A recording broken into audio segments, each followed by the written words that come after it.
Fish fry పులుసు ఏంటి కొత్తగా అనుకుంటున్నారా? ఉండండి చెప్తాను. అయితే ఒకరోజు నేను ఫిష్ పులుసును ఇంకా ఫ్రై ముక్కనైతే పక్కన పెట్టుకొని తింటున్నాను అనమాట అన్నము. అయితే అప్పుడే బాగా ఏడుస్తున్నారని వెళ్ళాను. ఇంకా అందులోనే ఆ ఫిష్ పులుసులో ఆ ఫ్రై ముక్క అయితే బాగా నానిపోయింది అనమాట. చాలాసేపటి తర్వాత తినేసరికి చాలా బాగుంది టేస్ట్ అయితే. అయితే ఎందుకని ఈసారి ఇలా రెండింటిని కలిపి చేయొద్దు అని ఒక ఆలోచన అయితే వచ్చింది. నాకు ఇలాంటి ఆలోచన ఎందుకు వచ్చింది అని అడిగే బదులు మీకు ఎందుకు రాలేదని సిగ్గుపడండి.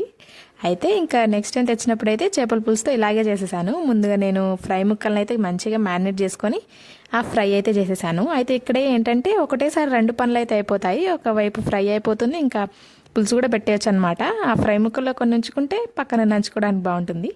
అయితే అదే టైంలో పక్కన పులుసు అయితే స్టార్ట్ చేసేసా. ముక్కలు కూడా ఫ్రై అయిపోయాయి. ఇంకా నార్మల్గా మనం పులుసు పెట్టుకున్నట్టే పెట్టేశాను పులుసు కూడా. అయితే అంతలోపు ఆ ఫ్రై మొత్తం కంప్లీట్ అయిపోయింది. ఇంకా తర్వాత ఆ పులుసులో అయితే ఫ్రై ముక్కలు పెట్టేశాను. ఇంకా అది ఆల్రెడీ బాగానే కుక్ అయింది కాబట్టి అందులో 5 minutesలో అయిపోయింది అనమాట కుక్ అవ్వడం.